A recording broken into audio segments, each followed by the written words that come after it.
Hello everyone. So, I'm going to react to a different video today. And vegans, you need to hear this because you need to keep all of this in mind for the next vegan meal you eat. Okay? So, if you want to be truly vegan, this is what you have to do. This is what you have to think. This is what you have to feel. And this is what you have to say to everybody. Okay? And I'm sure some are, but I know not all vegans are. If you're vegan, this is what they require of you. You can't just eat plants and let that be that. There's more to it. Here we go. If I told you that bowl of cornflakes you had for breakfast this morning was intended to curb sexual arousal and masturbation, would you be surprised? In this video, we'll talk about why cornflakes were developed, the history of the Kellogg Company, and how religion had a huge impact on the direction they took. But before we get into that, we need to go further back in time, because this story is much bigger than just the Kellogg Company, and it involves many different players. And I believe this story, at least partially, is the cause of many of the health issues we're dealing with today. Oh, but they're not health issues. They're not. You know why? Because it's how 99% of people are, right? So, actually, 99% of people are actually super healthy. I'm kidding, of course. You know what else 99% of people have? Depression, anxiety, diabetes. Yeah. Yet they claim to be healthy. But vegans, if you think you are the healthiest, this is what you have to do. You can't just eat plants and let that be that. You have to think this. You have to believe this. And you have to follow this to the T. If not, we're canceling you. We don't want you. We're going to eat meat while you guys eat plants. And we're going to just sit back and laugh. Because you're going to fall for it. And you're going to love it. This is a story You're going to love it. You're going to listen to it. And you're going to obey everything. about religion, control, and diabetes. Guys, just before we get started, a word from today's sponsor, the subscribe button. I've got a goal of getting to... I love this dude. The subscribe button. He uses that as his sponsor. I guess because if he does get sponsors, they're all like, hey, try these friggin' what are those bars called that Kiana Doherty always gets? I forget. But she gets sponsored by them all the time. 50,000 subscribers by the end of April. And I'd really appreciate it if you could take the split second right now to smash the subscribe button and let's get to that 50k goal together. Thank you so much. This story begins with the birth of the... Oh, there's a section, by the way, that I'm probably going to pause at. And, because I want to skip by that. I don't want to get potentially copywritten for that. Harmon twins on November 26, 1827 in Gorman, Maine. One of the twins, Ellen, would grow up to become very influential on the Kellogg Company and the world, with that influence continuing on to the present day. You see, Ellen was involved in the creation of a religion. When Ellen was in her early teens, she became involved in a religion called Millerism. These were the teachings of William Miller, who... This doesn't sound like any religion you know, does it, vegans? But this is the direction you need to start going down, okay? If you're not already, if you're one of those vegans that's all, oh, I don't care what you eat. Nope, you can't be that way. You have to follow, if you're gonna follow this guy, or you join us. But you're never going to, are you? So stick to this. You have to believe this. You have to feel this way if you want to be vegan. who believed the second advent of Jesus Christ would happen on October 22, 1844. By the end of the day on October 22, it was clear that Jesus Christ was not going to make an appearance. This frustrated Miller's followers, and October 22, 1844 came to be known as the Great Disappointment. Following the Great Disappointment of 1844, Ellen Harmon would go on to experience further disappointment by getting married in 1846. The previous year, she'd met a man called James Springer White, another Millerite, and it wasn't long before they were walking down the aisle. Over her life, perhaps because of Millerism or perhaps because she got married, Ellen developed some strong views about sexuality and masturbation. And she wrote prolifically about these issues, writing that masturbation was self-abuse and the cause of disease. Now, for most people, Ellen's busy schedule of... You hear that, vegan gains? So, you need to cool yourself down a bit there, buddy. You need to quit your OnlyFans, vegans. Quit your OnlyFans. Stop the OnlyFans. You know that what you're doing is wrong. Come on. Waiting for Jesus, getting married, and anti-masturbation writings would be enough. But Ellen, now known as Ellen G. White, wasn't resting on her laurels. Between 1844 and 1863, she claims to have received 200 visions from God. Oddly, not one of these visions mentioned when the second advent of Jesus Christ was likely to be. Most of these visions came to Ellen when she was in a public place. Reports about her demeanor during these visions were that she would swoon, stop breathing, and not blink.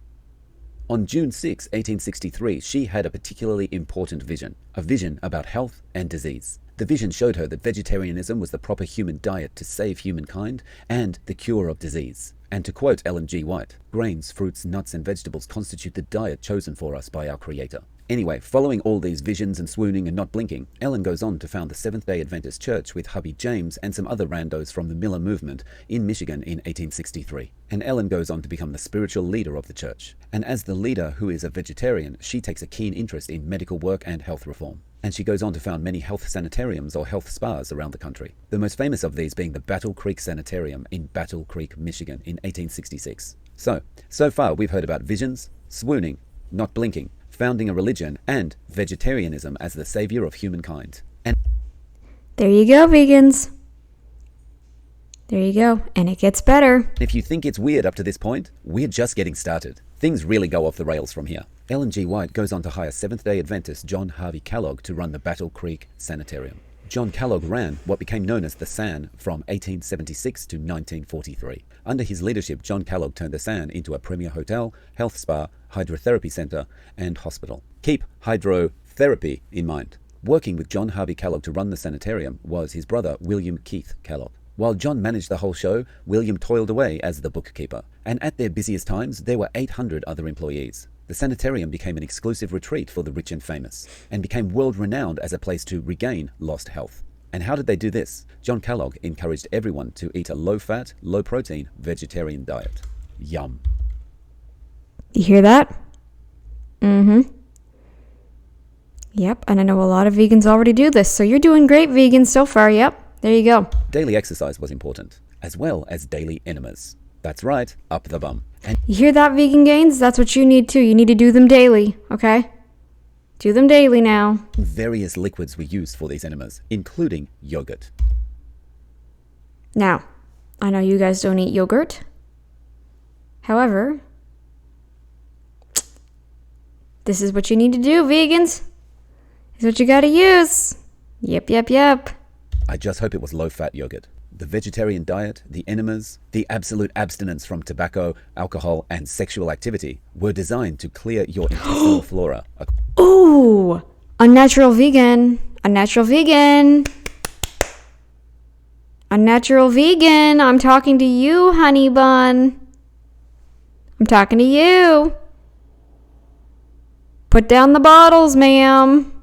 According to John Kellogg. He also believed, based on the teachings of Ellen G. White and the Seventh-day Adventist Church, that foods should be bland, soft, and easy to digest.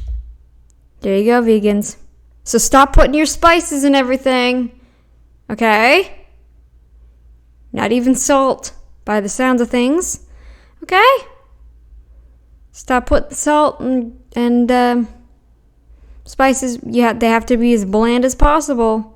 The idea being that these kind of foods would minimize sexual excitement, arousal, and masturbation. So John began experimenting, developing some foods. He wanted to make something that was easy to chew. Using wheat, oats, and corn, he made a dough which he baked at a high temperature, and then broke into small pieces. The result was initially marketed as granola, and eventually became cornflakes. William Kellogg was excited by what his brother had created, and wanted to expand. He suggested adding sugar to make it more palatable. John Kellogg didn't like this idea, and they had a falling out. So in 1906, William started his own company, the Battle Creek Toasted Cornflake Company. Sounds cheesy, doesn't it?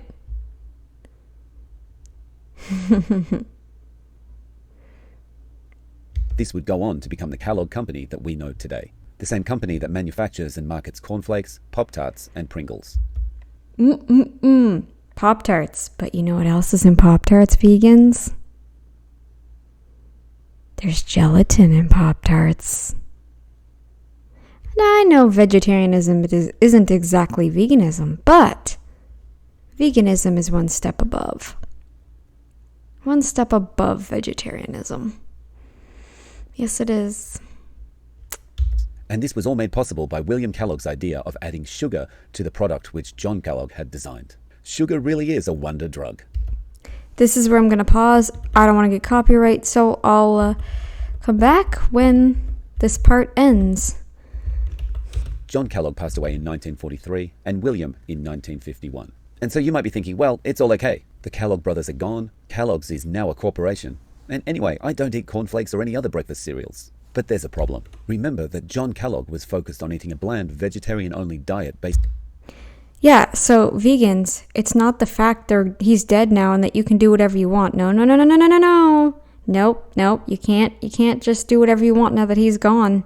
Sorry. On the teachings of his church. And that church, the Seventh-day Adventist Church, was led by a woman, Ellen G. White, promoting the same kind of eating. Remember that Ellen G. White thought that this kind of eating was a way of controlling self-abuse and curing disease, to eat a bland, meat-free diet. And the Seventh-day Adventist Church still has a lot of influence on the way we are told to eat today. Over the years, the church has established numerous secondary schools, colleges, and hospitals, all promoting a plant-based way of eating. The church has also conducted health studies which appear to show the health benefits of a plant-based diet. And, get this, the American Dietetics Association was founded in 1917, and one of its co-founders was Lena Francis Cooper, the first lead dietitian at the Battle Creek Sanitarium. Unsurprisingly, the American Dietetics Association position on a plant-based diet is that it's healthful and helps prevent and treat disease.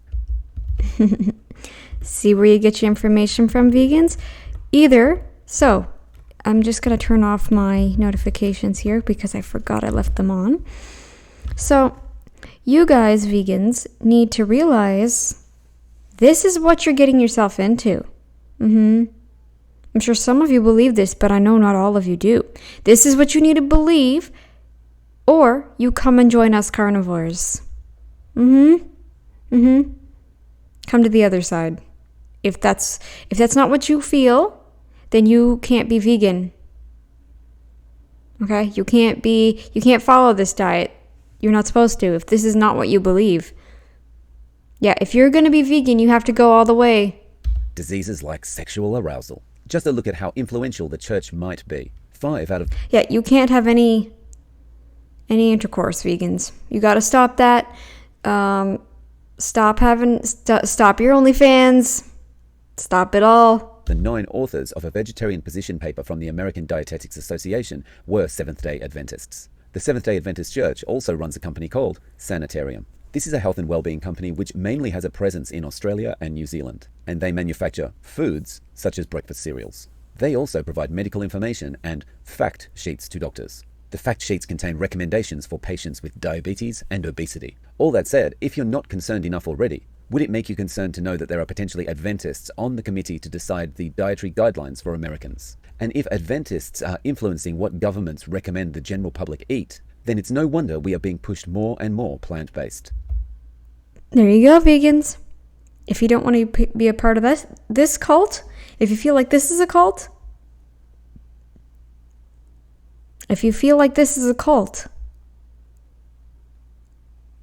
you still have to follow it if you're vegan. You still have to be this way if you're vegan, because they're vegan now. They're not just vegetarian anymore. These people are now vegan. The people that came out of this, they're now vegan. So you can't. You have to follow them. You have to follow them and their beliefs, or go carnivore. Guys, thanks for watching this brief introduction to a very big issue. Please don't forget to click like and subscribe, and if you enjoy my channel and you'd like to support what I'm doing, consider becoming a channel member. Click the join button under this video or the... Okay, we don't need to hear that part, okay? Unless he has a funny comeback. Hang on. First link in the description. Thanks again, and I'm looking forward to seeing you in the next video. Okay, I thought he was going to say something really funny and cheesy, because sometimes he does. So, vegans, there's your, that's what you need to do if you're going to stay vegan. Otherwise, come join us carnies. Bye, guys. Have fun. Enjoy your next vegan meal, vegans.